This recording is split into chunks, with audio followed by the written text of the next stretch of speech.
O Covid acabou, Pode. mas o pessoal tá longe agora, né? Não precisa mais desse distanciamento social, Pode né? aproximar, né?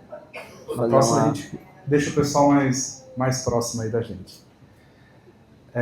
Trouxe a minha colinha para não esquecer de nada. Boa. Porque o currículo desse cara aqui é grande, então tem que ter uma colinha. Eu vou resumir, tá? Porque se for falar tudo, vai lá. Vai dar 8 horas. Gente, estamos aqui com o grande Felipe Bernardo. Ele é Head de E-Commerce e Growth da Boca Rosa Company. Ele teve passagens pela Sephora e recentemente pela Care Natural Beauty, que é outro cliente Shopify, bem relevante. E o Felipe tem se destacado pela liderança em marketing, growth, CRM, tem escalado várias marcas aí na sua carreira. Então, quero agradecer por você ter aceitado aí o nosso painel. Então, muito obrigado por estar aqui com a gente. Gente, Felipe Bernardo, salve de palmas aqui para ele, por favor. Obrigado pelo convite, pela apresentação, assim, né? Deu uma enchida na bola, obrigado. É isso. Mas vamos lá, vamos conversar aí, falar de Shopify, e-commerce, marketing digital. Vamos. Felipe, você teve à frente, acho que do maior lançamento do setor de beauty do nosso mercado aí dos últimos anos, que é justamente o lançamento da Boca Rosa. Foi estrondoso, né? A quantidade de pedidos e faturamento que vocês obtiveram em 4 horas. 4 horas, né? Isso é um dado público, então eu não estou dando spoiler para ninguém, apesar de ter acesso à loja, né? E poder ver as informações. O lançamento, a Boca Rosa fez 22 mil pedidos em 4 horas e eles resolveram fechar. Se fosse eu deixava aberto, né? Eu não sei por que vocês quiserem fechar. Bom, o que deu certo, o que deu errado, não precisa falar mal da turma, né? O que você aprendeu com esse lançamento e o que mais te ensinou nesse processo do lançamento, especificamente aquelas 4 horas ali que vocês abriram a loja e fizeram esse grande lançamento? Boa.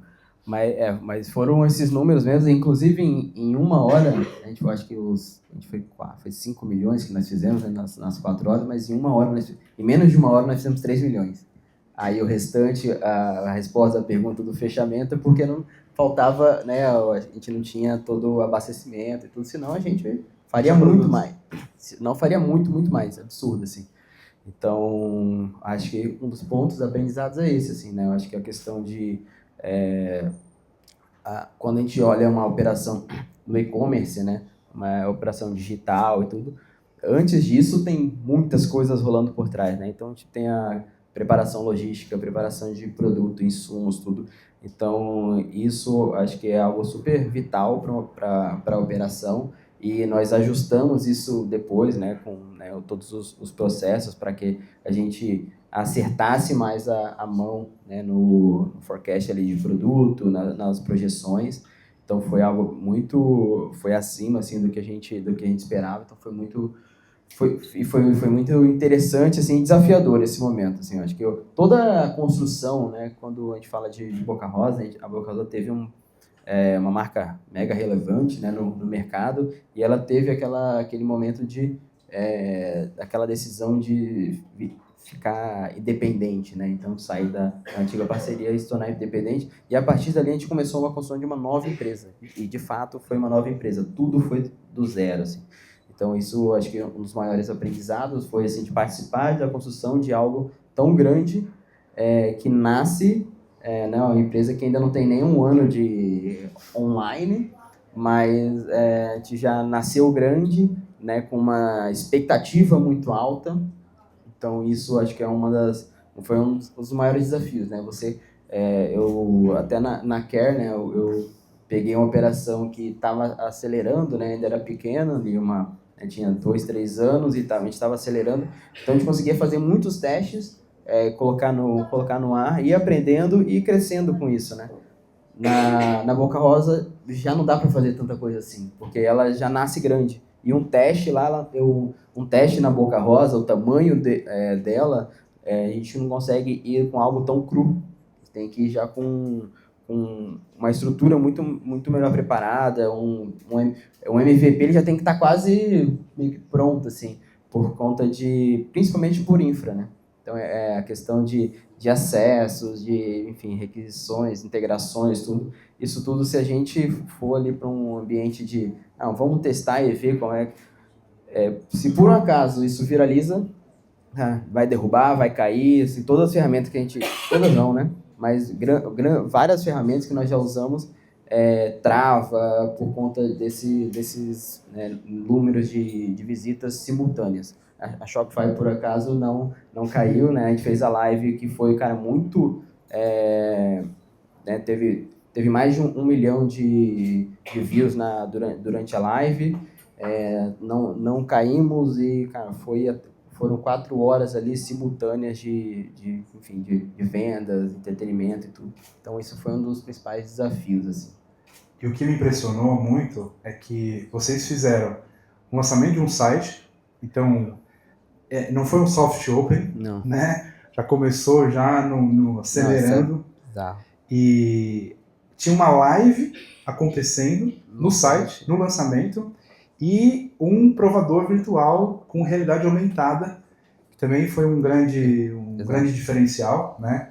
Então, além do site aguentar o tráfego, você ainda teve a live aguentando tráfego e o provador virtual aguentando tráfego também. Eu acho que o provador virtual é um dos grandes diferenciais da Boca Rosa hoje no mercado.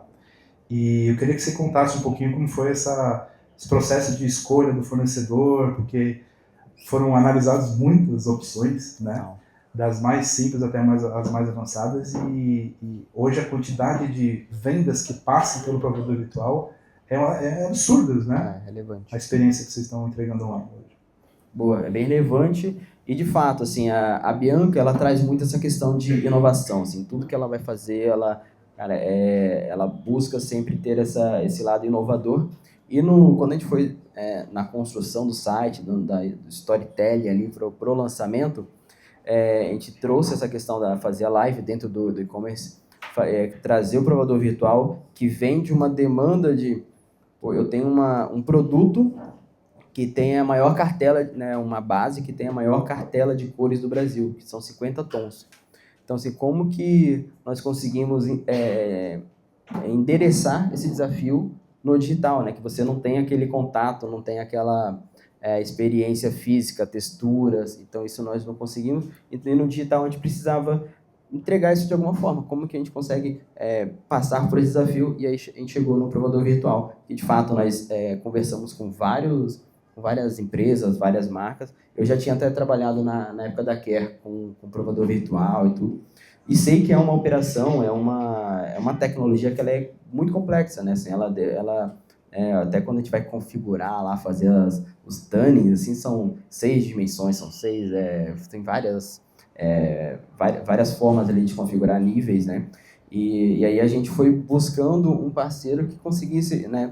Até quando eu sugeria o provador virtual, mas trouxe ao mesmo tempo, eu já trabalhei, as experiências que eu tive não foram boas, vamos buscar um bom. E aí até nas reuniões, nas conversas, falei, cara, eu só vou fazer se for o melhor do Brasil, assim, tem que ser o mais porrada.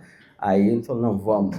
E aí a gente demorou 3 meses para construir, porque durante o período do lançamento, a gente teve que trazer pessoas para o escritório, ter o total sigilo dessas pessoas, para fazer testes, para elas passarem as maquiagens que não estavam no mercado, não tinha vazado ainda, não tinha nada, e elas precisavam passar, a gente fazia todas as fotos de várias formas, né? Colocava base corretiva, enfim, e depois disso digitalizava, fazia os testes, fazia os tunnings, então demorou 3 meses esse processo. Então a gente tinha que encontrar os voluntários. Cara, foi uma loucura, assim. Foram 3 meses de construção do provador virtual até ele ter uma versão final que a gente assim, julgou fidedigna a realidade. Então, a gente fez teste interno, a própria Bianca testava, ela é uma super entusiasta da solução, então isso foi algo muito grandioso, assim, um projeto demorado, mas que no fim a gente cumpriu o objetivo, que era entregar essa experiência de forma qualitativa, que as pessoas pudessem sentir confiança em você ir lá, olhar o provador e ela ver que não é aquele filtro do Instagram, assim, não é uma coisa qualquer, é algo que de fato está entregando algo além. E, enfim, e aí isso a gente viu com infinitas postagens lá no Twitter, no X, enfim, Instagram, TikTok, muitos reviews. Então isso foi um super diferencial para a marca ali no início, assim, as pessoas falam, nossa, eu entrei lá, fiquei brincando no provedor digital. Então virou uma Disney o negócio lá.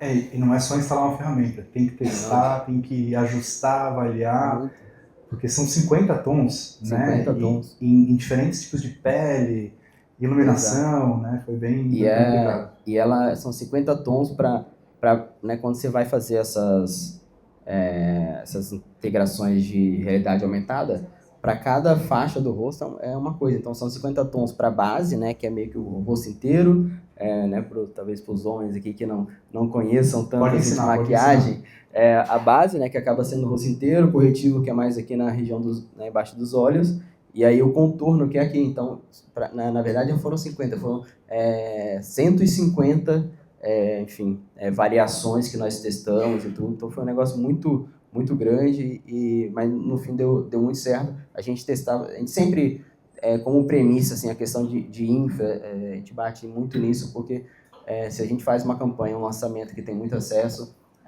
há grande chance, assim, se não estiver preparado, de cair, como a gente já teve algumas experiências que não foram tão boas, mas nesse dia a gente conseguiu, e, cara, muitos reviews, assim, as pessoas, nossa, eu participei do lançamento, assisti a live, consegui comprar, usei o provador virtual e nada aconteceu, assim, tava uma experiência fluida, rodando tranquilamente, então isso foi muito gratificante, assim, até fazer parte, né, desse momento.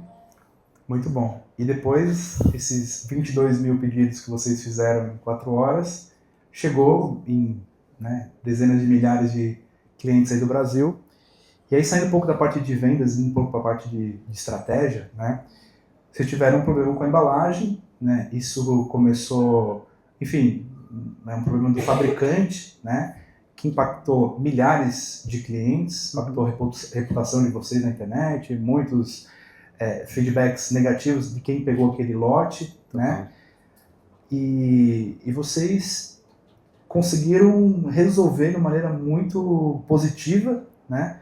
E eu quero que você compartilhe com a gente como foi esse processo para vocês criarem como vocês gerenciaram essa crise para conseguir passar por isso mais forte e hoje ter uma reputação muito boa. Boa, mas foi exatamente isso, né? Assim, eu brinco lá na Boca Rosa, é igual a montanha-russa, assim, né? Você tá indo, bombou, o lançamento foi incrível, aí você fica na expectativa do produto chegar na casa das pessoas, para, cara, tomara que elas gostem. Porque lá, assim, na mesma proporção que a gente consegue mobilizar e engajar muita gente para venda, assim, e vender absurdamente, quando algo dá errado também vem na mesma proporção. E aí é um terror. Que foi exatamente o que aconteceu pós-lançamento. A gente teve um problema lá com as embalagens, tudo no envasamento. E aí, né, tivemos uma repercussão ali, um impacto na marca. E aí até um ponto, assim, depois isso, né, assim, a gente parou, sentou, assim, todo mundo, vimos todos os impactos, o que tinha acontecido, onde que eram os gaps, como que poderia ser corrigido, em quanto tempo, enfim. E aí, depois disso, aí a Bianca veio a público, né, fazer o pronunciamento, né, sobre o problema ocorrido. E eu acho que isso foi o grande diferencial, assim, né, dela ter sido vulnerável, corajosa, né, pra caramba, como ela é. E falar o problema que aconteceu, o que aconteceu de fato, de forma transparente, de forma verdadeira. E ela prometeu, né, solucionar os casos que tinham acontecido, os problemas, devolver, enfim, então nós arcamos com isso, e voltar melhor também, né? E até um ponto, assim, quando a gente olha indicadores de mercado, assim, de indústria, se fosse qualquer outra empresa, cara, esse episódio teria passado e a vida ia seguir, ia ajustando, assim, com né, o avião ali, né, caminhando. Só que na Boca Rosa, assim, é tão grande, assim, o lance no TikTok, a viralização, assim, é tão grande, as pessoas falando, a visibilidade que a marca tem, o alcance, assim, é tão imenso, assim, que impossibilita um pouco algumas coisas. Então, o nível de erro que é permitido lá é muito menor. Então, a gente está sempre preparado, eu brinco assim, que a gente está sempre preparado para sempre fazer o melhor lançamento possível, assim, tipo, o mais né, foda de todos, porque se a gente falha um pouquinho, a repercussão negativa vem muito grande, assim. E aí, nesse momento, então, a Bianca vai lá, traz vem à frente, de forma transparente, promete ressarcir, então, solucionar tudo, e também voltar melhor.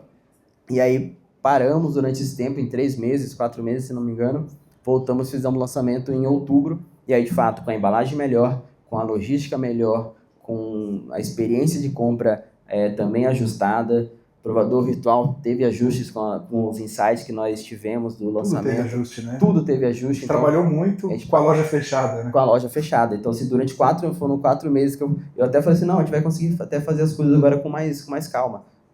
Não existiu esse período com mais calma, assim, a gente continuou trabalhando num nível muito acelerado, muitas coisas sendo melhoradas, porque a gente acredita, né, assim, a gente até brinca lá que a gente quer entregar sempre uma experiência boca rosa, assim.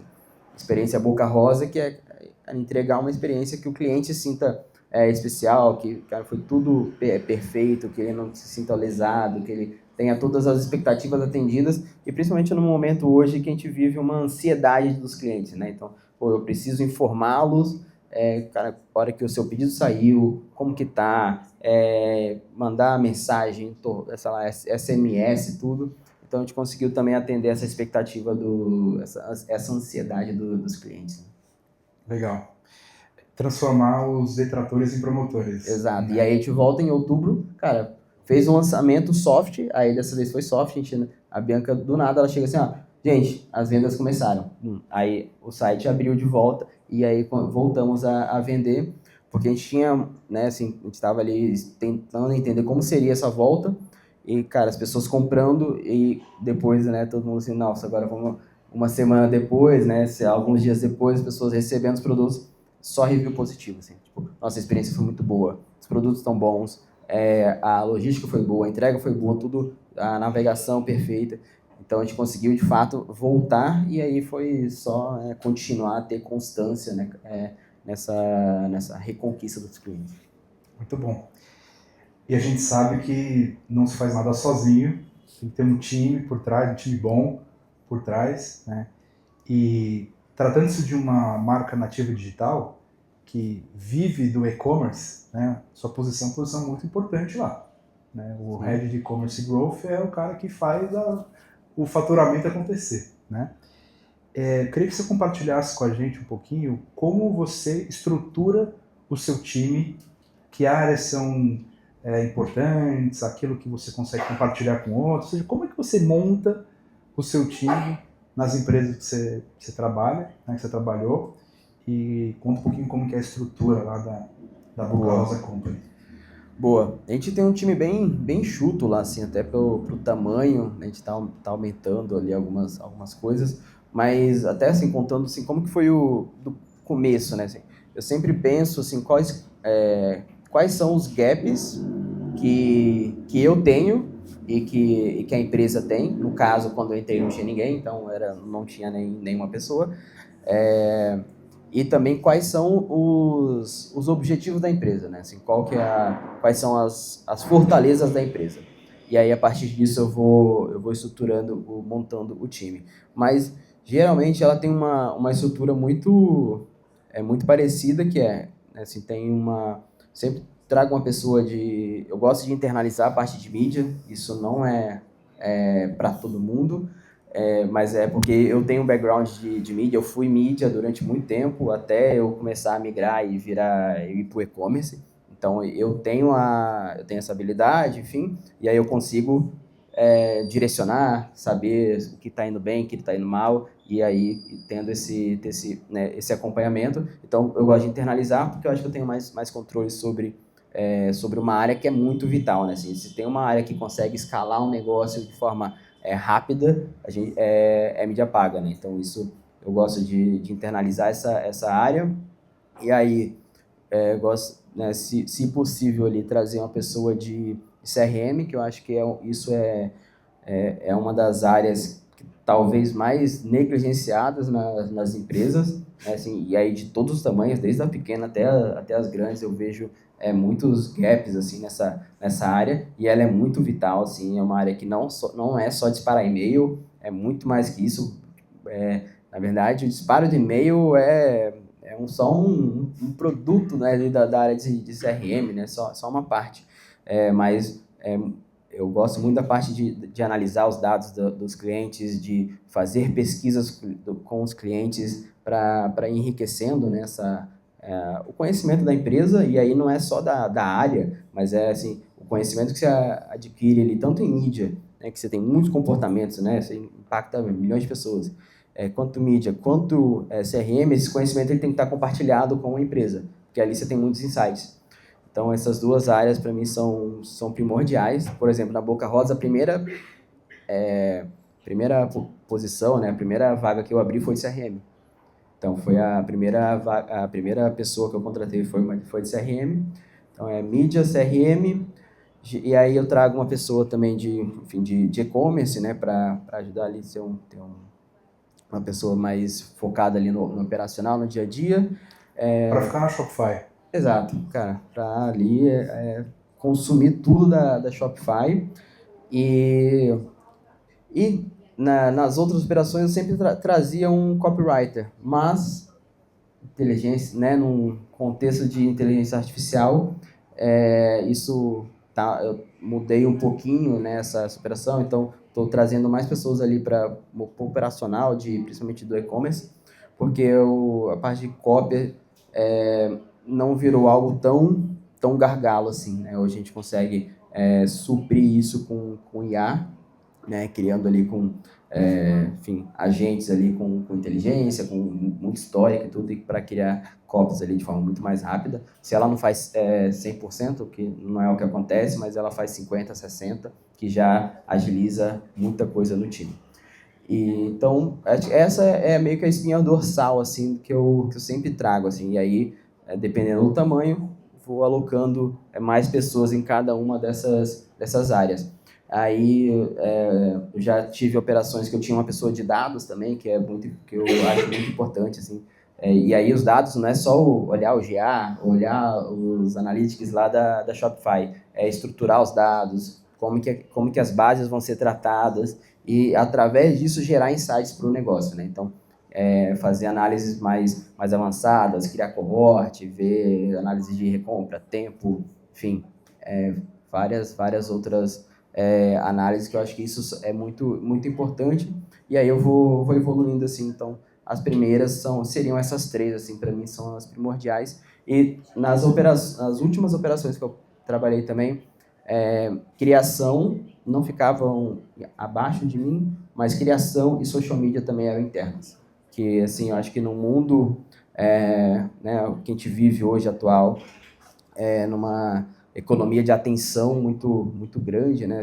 A gente precisa ter um conhecimento muito grande para criar criativos, né, artes, enfim, copies que chamem a atenção. Acho que ter isso internalizado com as pessoas consumindo ali a fonte da empresa e não, né, assim, de uma agência, eu acho que é algo que eu gosto bastante, acho que faz sentido, mas também não é para todo mundo. Então, por isso que eu sempre falo assim, a primeira coisa que eu faço é analisar os meus gaps, então onde que eu preciso ter especialistas que eu não tenho tanto conhecimento, e também os objetivos da empresa, né? Assim, as fortalezas da empresa. E aí, a partir disso, eu monto o time. Então, acho que é bem por aí assim, o que eu geralmente faço. Se a comunicação é uma fortaleza, então internaliza ela, né? Exatamente, exatamente. Aproveitando que você falou de mídia paga, CRM, Analytics, tenho duas perguntas em uma. Né? Bom. Primeira pergunta que não quer calar, que é sobre CAC. Boca Rosa é uma empresa que tem uma grande influência como a cara da marca, uma audiência de, sei lá, 20 bilhões, 20 alguma coisa, 20 bilhões seguidores. de seguidores, né? Super relevante, tá? Propaganda, televisão, tá em alta, né? Isso reduz o CAC de vocês ou não, né? E outro desafio, que é um desafio para todo mundo, independente do negócio, né? Que é o LTV. O que você faz para aumentar o LTV na Boca Rosa? Então são duas perguntas em uma. Boa. Essa é a pergunta clássica do Growth, né? O CAC e o LTV. Vamos lá. O CAC, assim, ter uma grande influenciadora diminui o CAC? Sim. Isso, de fato, ajuda bastante. Não só o CAC, enfim, várias outras coisas isso ajuda muito. Mas, assim, diria que ele reduz... Acho que o CAC, na verdade, ele sempre vai depender também do apetite da marca, né? Qual que é o apetite da marca? Quão rápida você quer crescer? E aí, né, por isso que sempre, acho que a primeira coisa assim, é aonde a empresa quer chegar. Porque se você não souber isso, você vai tomar decisões ali que não vão fazer sentido. Então, quão rápido você quer crescer. Dependendo do quão rápido você quer crescer, o seu CAC pode ser um pouquinho maior, mas também você trabalha ali num paralelo esse LTV. Então, respondendo, ela reduz sim, mas eu digo que ela, no nosso caso, assim, não reduz tanto porque a gente quer crescer muito rápido também, né? Então, é uma marca que ela tem uma representatividade grande e a gente ainda, né, tem 6 meses de operação, nós não alcançamos todo mundo ainda. Então, né, todo mundo que é nosso público. Então, a gente quer muito acelerar isso. Então, esse é um ponto. E aí, o LTV, assim, eu acho que eu gosto, assim, de pensar. Eu acho que tem duas etapas ali que eu gosto de trabalhar, que entender quem são os melhores clientes, né, dividir ali quem são os melhores e os piores clientes. Então, a partir disso, eu entendo o comportamento de cada um deles. E o pior, assim, eu vejo o que eles fazem para eu não buscar mais eles. Eu não quero ir atrás deles. Eles podem vir, mas eu não vou gastar e não vou atrás deles. E aí, crio estratégias para buscar mais clientes do cluster ali, dos melhores clientes. Então, sai um pouquinho daquela questão qual é o cliente médio. Não, o cliente médio, ele mistura tanto bom quanto ruim, fica tudo no mesmo saco e você não vai chegar a lugar nenhum.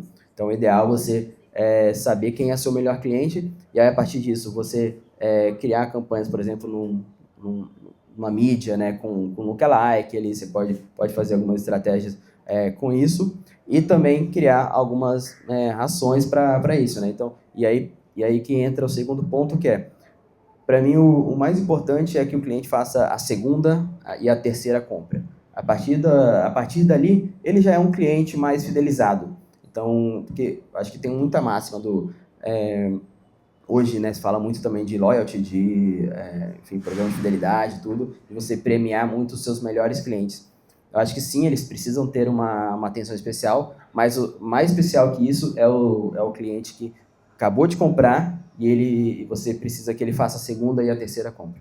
Porque senão ele vai comprar em outra marca. Então o ideal é que ele compre a segunda, você incentive ele a comprar a terceira vez, porque na quarta vez ele já vai estar muito mais acostumado. Assim, se você entrega uma experiência em todas as compras, se você entrega um bom produto, a probabilidade de ele falar, cara, eu vou comprar esse novo lançamento, eu vou comprar, vou repor esse meu produto, enfim. Então, acho que eu divido a estratégia ali pro LTV dessas duas formas, assim, que eu poderia dizer, assim, de o que eu faço, assim, cara. primeiro entendo quais são os melhores e os piores clientes, cara, ignoro os ruins ali, os que eu não quero, foco nos melhores, como que eu consigo mais deles, e aí a questão do segunda compra, assim, como que eu consigo fazer que ele faça a segunda compra, a terceira compra, e aí a quarta em diante vai ser muito mais fácil de eu fazer. E parte da estratégia da Boca Rosa é manter uma base de fãs extremamente engajada, né? Qual que é o papel da comunidade nessa estratégia de vocês? E o que vocês fazem para manter, construir essa comunidade da marca? Boa. Bom, isso aí, cara, isso é uma pergunta muito, acho que muito interessante e estratégica, até para a economia atual, assim, que eu acho que as marcas que têm comunidade, elas vão ser mais fortes, né, hoje em dia. A gente tem, você vê a comunidade, tem, acho que as mais clássicas, né, assim, Apple, aí tem Tesla, enfim, tem várias marcas que têm comunidades muito fortes e que essas comunidades consomem qualquer produto que aquela marca lance, né. Então, a Tesla já lançou prancha de surf e tinha fila, tem briga, tem leilão da prancha de uma marca que vende carro. Então, isso tudo demonstra assim, o quão forte é a comunidade, é a base dessa marca. E aí, do nosso lado, o que nós fazemos? A gente tenta, ao máximo, assim, entender quem são essas comunidades. Inclusive, a gente começou até a fazer uma série de pesquisas para entender quem é a comunidade, né? Porque lá a gente fala assim, não, mas é a comunidade, os clientes são da comunidade. Mas quem é a comunidade?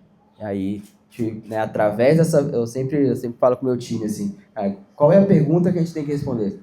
Aí, quem é a comunidade? Então, vamos caçar uma forma de metrificar, né, identificar essas pessoas, porque senão a gente fica reverberando isso para sempre.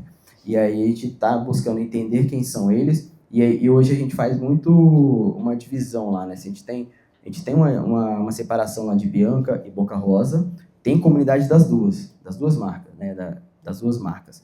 E aí a gente cria tanto... o que a gente sente? Eles gostam muito de ter o conteúdo exclusivo, a aproximação. Então a gente está sempre pensando em como que a gente consegue se aproximar deles com... Por exemplo, o último lançamento, se não me engano, a gente mandou o Press Kit, não foi para influenciadores, foi para a comunidade. A gente selecionou, a Bianca selecionou lá nos comentários dela quem era da comunidade e ela ia mandar o press kit para aquelas pessoas. Então não mandou para influenciadores, mandou para a comunidade. Então isso reforça muito essa conexão da persona, da marca com a comunidade. A gente criou um outro perfil ali só de bastidores da Bianca, o QG da Bianca, que aí é só bastidor mesmo, não tem muita coisa de marca, enfim, é um conteúdo diferente. Então, a curadoria não vende nada ali, é só para engajar mesmo. É só para engajar, só para manter eles... E o pessoal esquece disso, né? Que para manter a comunidade não é só entrar em contato para vender, né?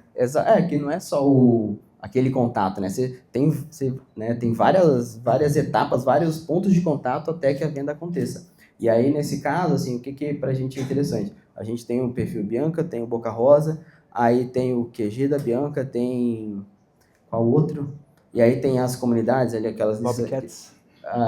Exato, a Bobcats. Eu sou Bobcats. Exato. Tem Bobcats. essa também, Bobcats, que é a comunidade da Bianca, que é a lista de transmissão. Então, a gente tem várias formas de aparecer por cliente, né? Que, ele está no celular. Eu tenho 3 perfis para eu aparecer na tela dele. Eu tenho 3 comunidades ali que eu posso notificá-lo. Então, eu tenho várias formas de aparecer no dia dele, em momentos diferentes, com conteúdos diferentes.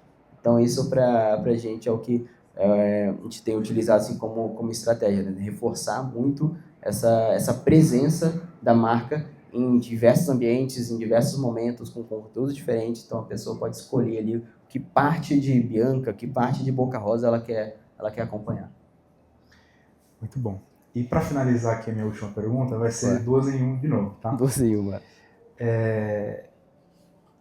Quais são as métricas que você avalia no negócio de e-commerce, tá? Pode falar todas, não tem problema. E quais são aquelas métricas subestimadas hoje em dia, que o pessoal não está olhando muito, mas que você está sempre de olho?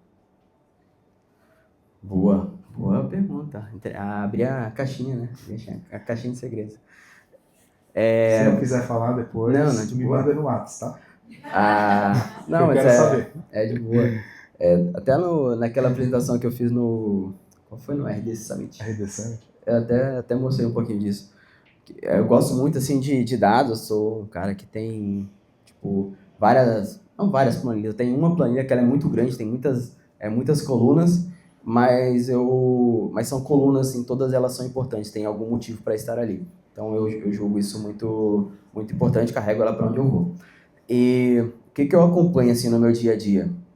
Eu vejo, cara, eu começo olhando, né, obviamente, a receita, né, como foi, olho a parte de tráfego, né, então sempre receita e tráfego, e aí a partir disso eu vou sempre afunilando, né, essa análise, aí eu vou, cara, para ticket médio, vai para taxa de conversão e tudo, então, mas sempre parte dessas duas que para mim são as mais importantes, cara, eu tive, quanto eu tive de receita, quanto eu gerei de venda, e quanto eu tive de usuários. Porque a partir disso eu já tenho vários insights. Pô, se o tráfego está baixo, cara, por que foi abaixo? Aí eu vou para canais. Né? Então isso eu vou fazendo essa análise. Pô, a receita está baixa, então como que foi a minha taxa de conversão? Como que foi como que está o ticket médio? Foi tráfego? Não foi? Aí volta também para canais. Então sempre essa análise parte disso. Então para mim essas duas são o que eu acompanho muito e elas são, tipo, não é segredo, mas eu acho que a grande diferença é você ter esses dados, né? Até eu falei brincando aqui não é só ter o Google Analytics, ter os dados, mas é você olhar esses dados. Eu falo para o meu time que é o seguinte, cara, você precisa olhar esses dados todo dia, ao ponto de conhecer o seu negócio na palma da mão. Você precisa a conversão foi 2.2, tá errado. Tá errado. Que é 2.7. Exatamente. Você tem que saber, você tem que conhecer ele no nível que, hora que tiver uma curva, tanto para cima quanto para baixo, fala, cara, algo aconteceu aqui. Tipo, sei lá, 10 horas da manhã, minha taxa de conversão foi 5. Algo aconteceu aqui. E aí você vai entender. Então isso dá eu falo que é você ter o negócio na palma da sua mão. Então eu bato muito isso com o meu time, assim, cara, a gente precisa saber quanto que a gente vende por hora, quanto que a gente vende por dia, quanto que qual que é a nossa taxa de conversão, qual que é a taxa de conversão de carrinho, que seria as subestimadas. Que eu vejo muito, acho que a conversão ali, a taxa de conversão é algo mais funil do carrinho? natural, assim, as pessoas acompanharem. Mas o funil do carrinho, do checkout, muita gente não acompanha. Isso é muito negligenciado. Então, isso também é importante você saber qual que é a sua taxa de conversão em cada etapa, né? Então, e taxa de conversão, ele é apenas um índice, ele pode ser uma taxa de conversão para qualquer coisa, né? Então, e aí a gente acompanha muito. Qual que é a taxa de conversão da pessoa que entrou na minha home e foi para a página de produto? Da página de produto para o carrinho, do carrinho para o checkout, do checkout pagamento, enfim. Então, para cada uma dessas, tem um número que é diferente daquela genérica que a gente olha. Então, você conhecer isso também vai te dar muito mais conhecimento. Né? Esses dias a gente teve problema em alguma etapa lá, aí eu sabia onde era. Teve o problema no frete. Aí eu olhei lá e falei, cara, tá esquisita essa taxa aqui. Aí eu já sabia o que tinha acontecido. Então, isso eu friso muito isso. A gente precisa conhecer o negócio assim, na palma da sua mão. A hora que tiver qualquer curva diferente, cara, aqui aconteceu alguma coisa, vamos analisar. E aí, a partir disso, vai afunilando as análises. E tem uma curiosidade que eu nunca perguntei para você, aproveitar agora para perguntar. Quando vocês estavam lá... Medo. Essa pergunta é capciosa, tá? Quando vocês estavam definindo plataforma de e-commerce, vocês tinham duas propostas na mesa.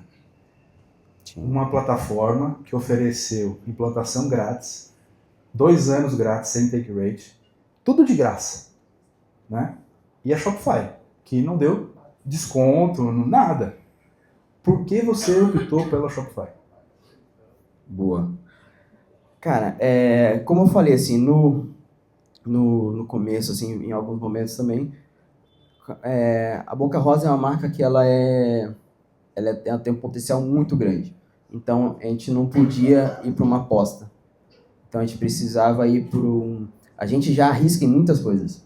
Cara, a gente arrisca em campanhas, a gente arrisca em estratégias, em produtos.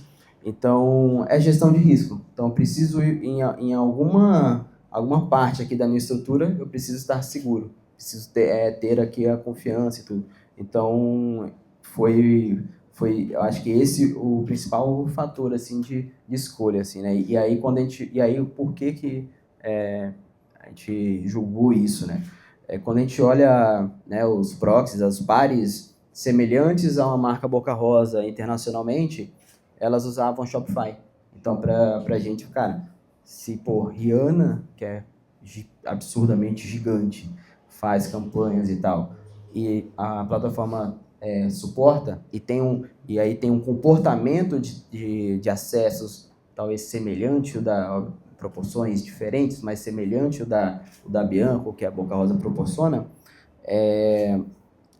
isso para a gente é algo muito, muito importante. Então, esse foi um dos principais pontos para a gente optar pela Shopify. Então, essa gestão de risco, né? Então, a gente é muito arriscado em várias coisas. Então, em outras coisas ali que, né, por exemplo, a plataforma, que é o que faz o negócio girar RD, eu preciso estar muito mais seguro e não ir para uma aposta, né? Então, acho que foi esse o racional, assim, da decisão. Muito bom. Que aula, hein, Felipe? Boa, Nossa. Espero que tenha agregado aí. Nossa, muito obrigado por compartilhar tantos insights aqui com a gente, sem cobrar nada, né? Porque tem gente que paga caro para ter esse conhecimento aí, esses insights. E também por redefinir o que é possível fazer no e-commerce de beleza brasileiro. Você fez muita coisa muito legal. Então, muito obrigado por vir aqui e contar a sua história aqui com a gente. Gente, Felipe Bernardo. Obrigado, pessoal. Da Boca Rosa. Boa. Valeu, cara. Obrigadão, viu? Como sempre. Incrível.